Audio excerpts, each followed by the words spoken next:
Hello, welcome back to the InsTech podcast. Sawyer here, and this week Robin is joined by Jonathan Spry on a rather interesting conversation involving cyber. Jonathan is the CEO and co-founder of Envelop Risk, one of the earliest voices pushing portfolio-level data-driven underwriting in cyber. In this episode, Robin digs into the 9-year journey from MGA to hybrid underwriter across Lloyd's and Bermuda, why casual inference matters more than buzzwords, and how portfolio optimization changes the game for tail risk. We also explore AI liability, where it lives, who should carry it, and whether it's becoming a new class or a silent exposure, and what algorithmic underwriting really means in a softer market. Lean in, pour yourself a coffee, and enjoy the conversation. There's one surprising take on the future of cyber you won't want to miss.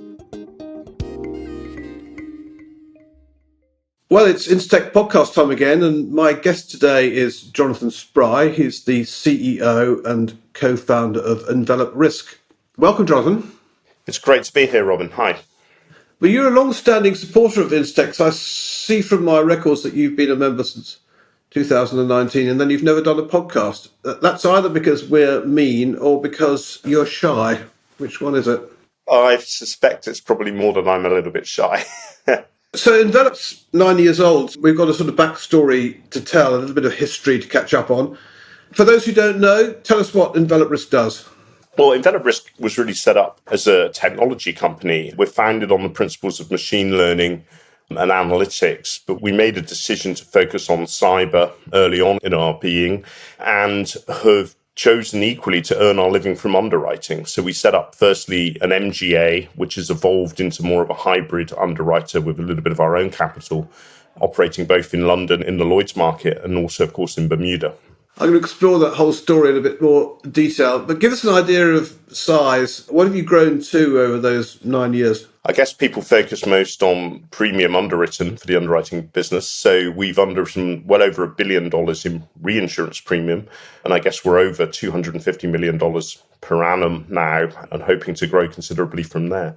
So you mentioned the focus on cyber. What does the product or the services look like, both in terms of what have you got that you use to be able to underwrite and the services that you can provide to the buyers of cyber insurance? We've always been a very data-driven, data-focused company, and we've operated within this environment of putting the data first, allowing data to inform our view of risk, but particularly at the portfolio level. We've slightly avoided going down the route perhaps more of a primary insurance MGAs have done and focus on idiosyncratic risk and vulnerabilities and so on in cyber. But we've tried to form our picture at a global level, and we're really obsessed with portfolio dynamics and things like tail risk, correlation, aggregation of risk.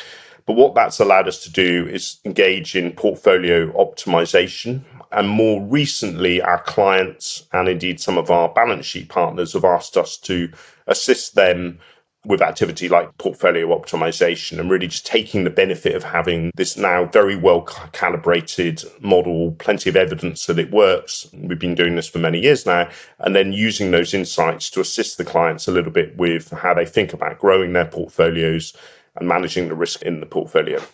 When we first started talking, which was at least 6 years ago, you were one of the first to really start talking about AI, machine learning, the use of deep analytics and the understanding of whole portfolios. And now suddenly that's become incredibly fashionable in the sort of post-key syndicate era. Everybody's trying to find more efficient ways of underwriting. Portfolio and whole portfolio underwriting has suddenly become very fashionable as part of that. When you were thinking about all this 9 years ago, why whole portfolios? What problem were you trying to solve then? That question, I think, really strikes at the heart of our philosophy for the use of data. And although perhaps these machine learning techniques seem a little newer to the insurance industry, they are very well grounded disciplines that have been used in, for instance, the defense industry, the aerospace industry for many years. And that's a lot of the heritage that we built our business on. And what I understood pretty quickly from listening to the technologists that I'd begun to get to know was that those techniques, particularly the supervised machine learning, work incredibly well at portfolio levels and actually begin to take you on a journey towards understanding causation rather than just correlation, for instance. So there's an important use of what you might call causal inference. And this has perhaps been overlooked a little bit in terms of its predictive power by the insurance and reinsurance industry. But that really needs portfolio level data and portfolio dynamics, thinking about systemic risks and correlation, the role of diversification, particularly tail risk analysis and modeling the catastrophic events. And you can only realize the benefits of that modeling if you have portfolio level data. I guess just more pragmatically and commercially, there is a scale element to portfolio underwriting, which means you do justify your economics. There was tens of millions of dollars or more of investment in our modeling. And the only way we could ever realize that investment was to operate at some scale. And again, portfolio level, of course, lets you do that. You breached nearly all my rules about using terms that people don't necessarily understand. But the one I'm going to go back to, causal inference. What's causal inference?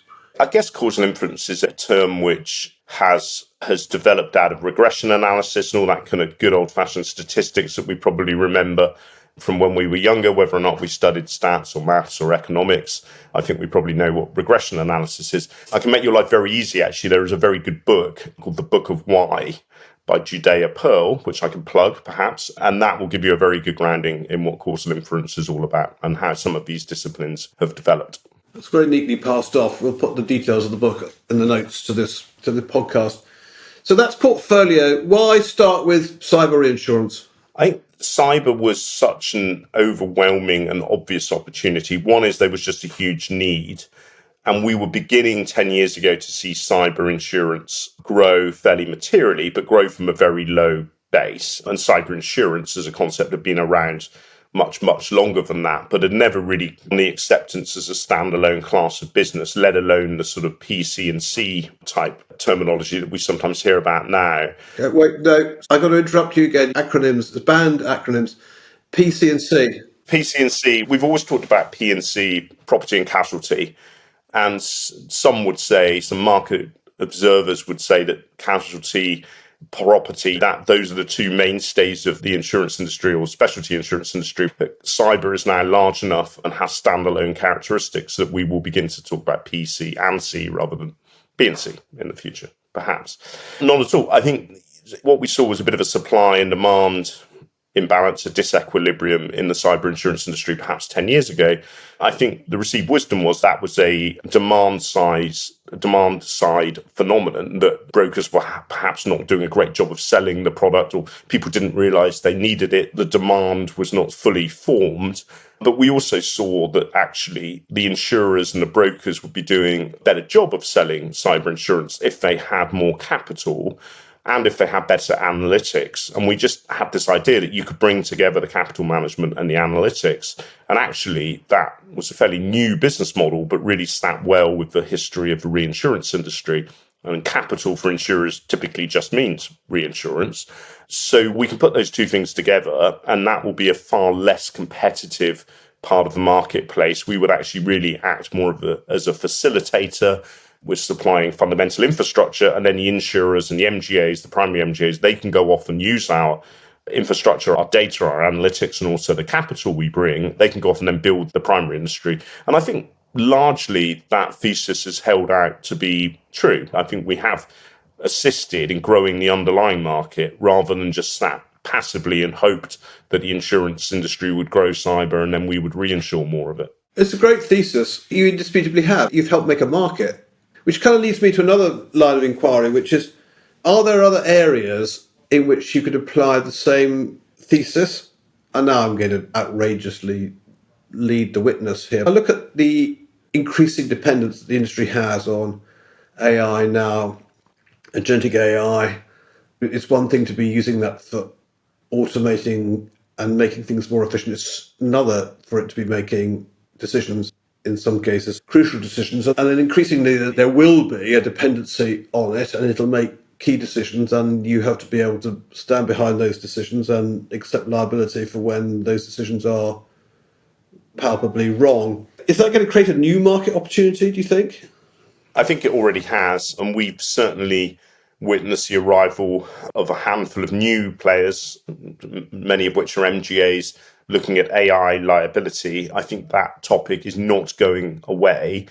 I don't think Envelop Risk will have any choice as to whether to participate in that growth. I think the liability, some of it is cyber liability. There is cyber security concerns within agentic AI. There are also concerns created by the use of agentic AI within supply chains. So whether it's malicious or it's unintended hallucinations of the AI models or someone just hacks into them, obviously there is a lot of data going in and out of the agentic AI world. All of that creates, if you like, new forms of liability, AI liability, but also cyber risk we're more familiar with. Whether or not this develops as a standalone class of business or effectively just becomes a silent risk, which is spreading, whether knowingly or unknowingly, spreading across the whole of the insurance and reinsurance industry, I'm as yet to be sure, probably a bit of both. But I think Envelop would be very excited to participate and to provide solutions just in the same way that we did historically with cyber.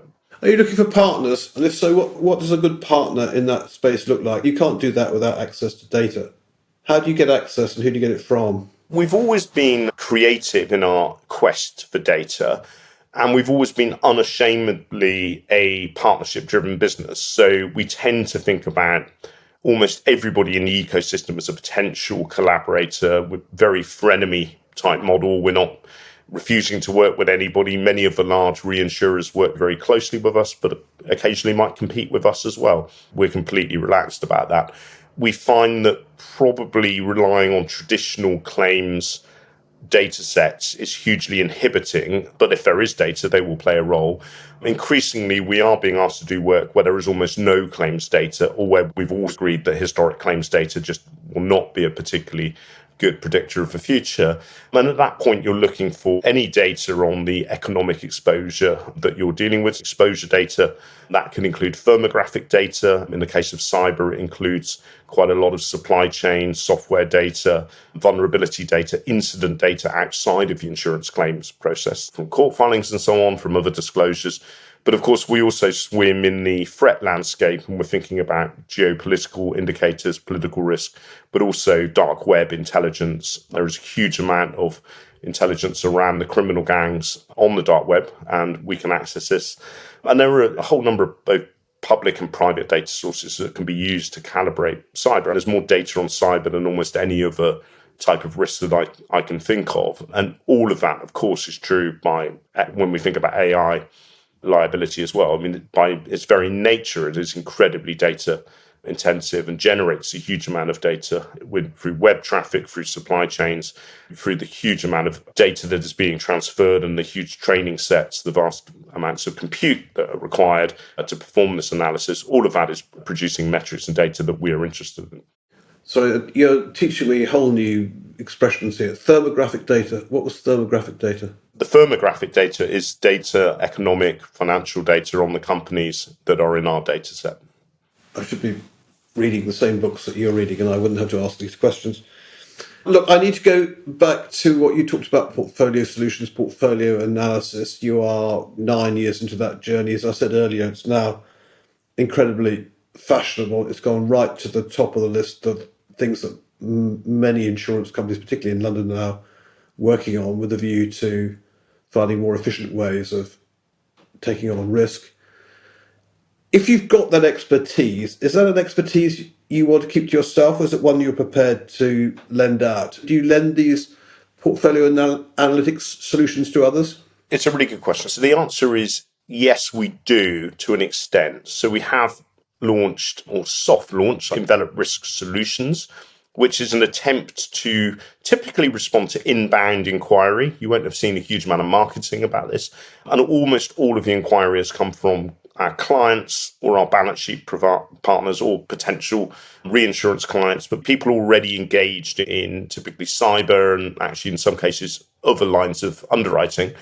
And they want insight and a little bit of advice rather than a SaaS type software solution, which is good because we typically do not want to develop software as a service or AI as a service. We don't do that. And we don't really want to do that. And part of the reason is we worry that if you separate the underwriter from the data-driven toolkit, you lose something in terms of the ability of the underwriter themselves to help sculpt the model that they're using. So our toolkits are very bespoke, and we prefer technical underwriters that really get under the hood of what we're doing and become part of the architecture of the modeling. We are not yet at the point where anything we've done could be just put on a desktop as a sort of box underwriting tool, and anybody could then go and use that to underwrite. Right now, I don't see us just parceling up this model and selling it to people to crack on with. The reason I ask is, and this is, I think, verging on the provocative, but it wouldn't be the first time. I think a lot of people are doing portfolio underwriting as a reaction to the dynamics of the market. It's driven in many cases by some sense of FOMO and the need to be seen to be participating in a space which enables you to instantly underwrite and or underwrite in a more efficient way. And I often think that they don't necessarily have the skill sets to do it in a wise and informed way. Is that a fair bit of analysis, or am I just being provocative for the sake of it? Yeah, I think it's provocative, but I think it's correct to characterize a market which is fermenting away lots of new ideas, younger people, diverse groups of people coming up with new solutions, frustration at how things have been done in the past. This is all positive. It's an exciting time to be looking at how we make better decisions about underwriting and overcome heuristics, as well as how do we process and operate more efficiently. But it is just that the story of capitalism is that not all of those attempts will be successful. And collaboration is really important. And sometimes collaboration only happens when lots of people set up independently and then realize life would be easier if they came together. So you will get some consolidation. Equally, I think the innovator's dilemma has never gone away. The faster moving, newer companies that have got no legacy systems and have built their own technology stacks and have perhaps accessed a more diverse talent pool are going to move faster and probably have more success, take more risks, but in taking those risks, crack the code of R&D. They will be able to do that far more effectively than some of the larger, more historically incumbent players. But then you get these really interesting business models, partnership potentials evolve, which are the sort of the hybrid model of innovation, where some of the R&D is taking place in effectively a JV type environment with a newer player. And we've seen some really successful attempts to do that. But then you can take all of that but add to it another layer, which is that if you are really using data science in the way that it should be used, and you are really calibrating models to the amount of data you need, but that you're accessing compute, which is sufficient both for training purposes and for the realization of the model, then the expense of doing that and the potential for there to be a real scale consideration with all of that computing, inference, all of that training data that's required, you're going to automatically have a economic impetus that will lead people to come together. And the bottom line is there's going to be consolidation, and there are not going to be a huge number of players that dominate the data-driven underwriting and data-driven insurance solution space. It just, the economics of that, I don't think would allow for it. I agree. Changing tack slightly away from data science and data analytics. You started life as an MGA with this sort of specialism in the machine learning, data analytics, and then you've always been keen to have some skin in the game. You've now got your own Bermudan reinsurer. You're a syndicate at Lloyd's. What's the thinking behind all that? That's quite a journey. Tell us a little bit about the thinking behind it all. Yeah, I mean, I would love to claim some sort of design genius, and this was all the plan. And of course, it wasn't. We, like everyone else, navigate the bumps in the road, the changing, shifting sands of risk. We're in a very cyclical environment, and I've yet to meet anyone, whether they're possessed by huge human intelligence or artificial intelligence, that are able to very accurately predict the market cycles of insurance and indeed the the market infrastructure that we see developing around us. And really, a lot of what Envelop's done is just navigate that tactically rather than long-term strategically. This is exactly how things will be.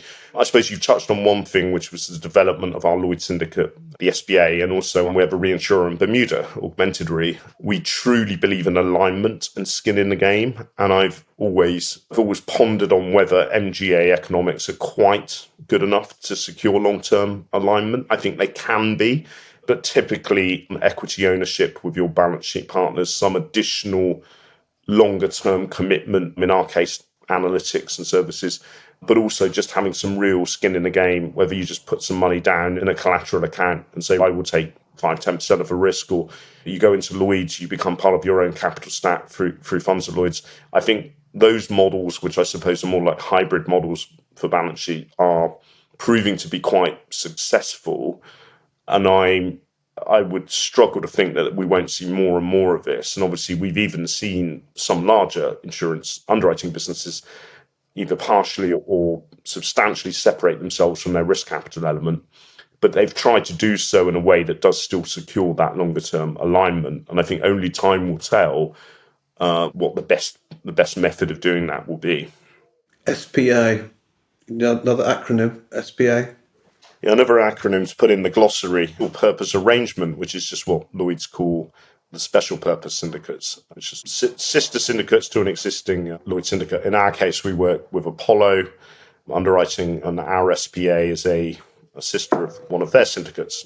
So just Lloyd's terminology to confuse us all further. I had one of my friends listening to last week's podcast, and he came back saying, I didn't understand a word of it. What's an MGA? So there are some people who are at that level. We need to be able to cater for all. Look, we've danced in and around AI. We talked about agentic AI. It's something that you've been deep into for a long time. AI particularly is right in the middle of the hype cycle, and a thing that people want to talk about more than anything else.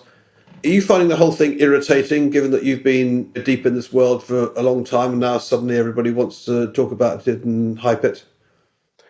Not irritating, no. I think I'm slightly bemused by some of the obsession that we're now experiencing so much interest compared to what we would have found, 15 years ago, say.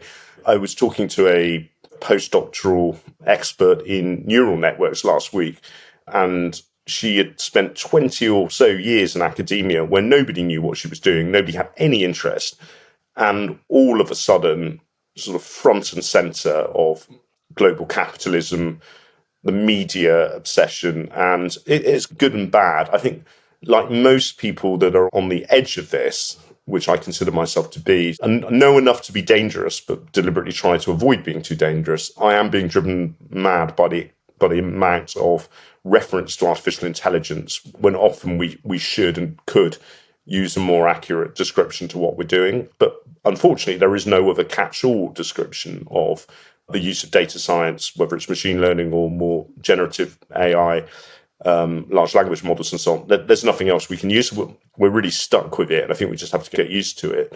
But generally, as a pragmatist, where you do get attention and where there are column inches and podcasts and so on, that generally means you're going to be in a better place to continue funding, to get customer attention, to actually just get people to think about how decisions are being made. And that's really beneficial. So I suspect it also means, as you say, around the use of portfolio underwriting in Lloyd's, there's no place to hide anymore. If you're in this sort of follow market, but you've just got teams and teams of traditional underwriters that are just following others, potentially even following business which itself has been underwritten with a more data-centric technique, clearly there can be no real future for that. And all of a sudden, I think it's a bit like musical chairs where we all know the music's about to stop and everybody's eyeing up. They're going to be sat in this new pecking order, to mix horribly various metaphors there, Robin. But it's time to choose your dance partners, I think, and work out how to get the best of this and maybe put some of the hype to one side, but actually realize there's some really good stuff going on and we can now do things that we were just unable to do 10 years ago, 5 years ago. It's amazing how divergent the market is, though.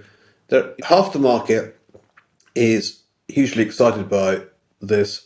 is investing, is curious, is talking to vendors, working out the best use cases and so on. But half the market doesn't even engage. It doesn't. I've had conversations with people and you say, what do you know about agentic AI? And they look at me as if I'm stark raving mad. And I said, but surely you use ChatGPT? And they go, no, we don't use ChatGPT. There's two markets now. In a similar vein, in nearly all classes now, we're indisputably heading towards a soft market. There are those who, naysayers, who would say about the portfolio space, it works really well in a hard market, you get what you deserve in a soft market. What do you say to people like that? I wouldn't dismiss that comment, actually. Little cynical, but I think we've seen some very innovative companies were born in a much harder market environment than we're now in. That's just real. But I think the smarter ones, and actually one of your events recently, I was talking to another CEO and of a co-founder of a business, and they said to me, we were very deliberate in building soft market thinking into our business plan. And it's only now that we realised that was a necessity, not a luxury. And I'm not sure we were ever that sort of explicit in kind of rerunning our projections through different scenarios. But I think deep down, we knew that was something that we would need to navigate. And I think probably now we're in a situation where you could say softer for longer. I'm not sure softer forever. And it's not treating all classes of business equally, but there is a tendency, I think, particularly in reinsurance, to think that events will always determine what happens, and we will wait with bated breath to see what happens, whether it's climate risk or it's supply chain risk and cyber risk. Catastrophes will come. But I think all business models have to understand that the predictability of cycles, the frequency of cycles probably is not something you can second guess. And you need to be able to discipline yourself on expenses to navigate the fairly challenging competitive market we're in now. And just adding expenditure on technology without really thinking about how you're making decisions, where the efficiencies are. Wise words. Given where the market is, a soft market, underfunding world, what plans have you got that you're able to share? What does the future of Envelop Risk hold? We will certainly become active in algorithmic underwriting or the broader enhanced underwriting, portfolio level underwriting, because it's just such a logical progression of what we've been doing for 10 years anyway. So it would be almost impossible for us not to participate in that. I guess all that's changed is we've realised that more of a torch has been shone on that. And so we just need to present what we do in a way that the broader market understands it. We've crossed the bridge of just being monoline cyber. We absolutely will underwrite out cyber or provide solutions to allow others to underwrite beyond cyber. So I don't think that's a huge secret, and again, a logical progression for us.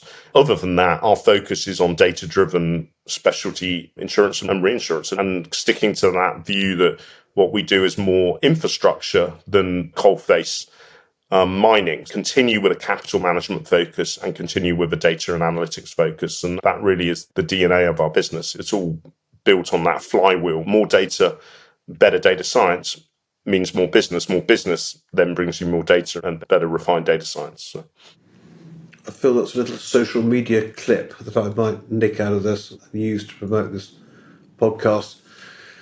Jonathan, I think you're being very modest. I think you should be very proud of what you've built up at Envelop Risk. I think you were early into what data and data analytics could do in the insurance space. You've built a very good business. You look very well set for the future.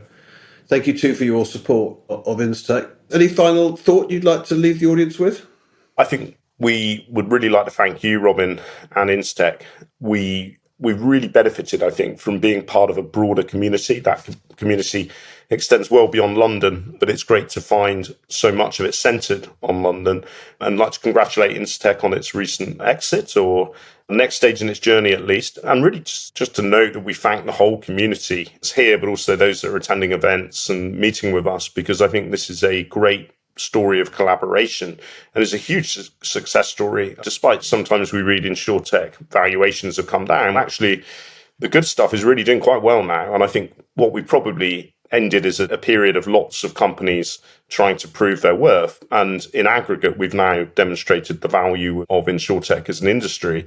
it looks like investor attention is really moving back to the more sensible applications of insurance technology. And I think we should all view that as a success, actually, collectively. Oh, thank you. What a tear to my eye. I think that's a very good way to finish. And rest assured, anyone listening, I'm not going anywhere. We've found some new partners and Datos Insights. We're very pleased to be able to expand the range of services, and watch out for InsTech Part 2. Jonathan, thanks so much for joining me, and stay in touch. Thank you, Robin. Greatly appreciated.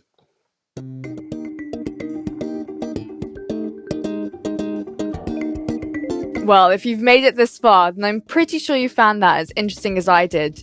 The InsTech podcast comes out every Sunday morning, where we spotlight the latest news, leading voices, and freshest updates across insurance that you need to know about. If you would like to take part in these conversations, head to www.instech.co to find out how you can join our network and be a part of the insurance intelligence for the curious.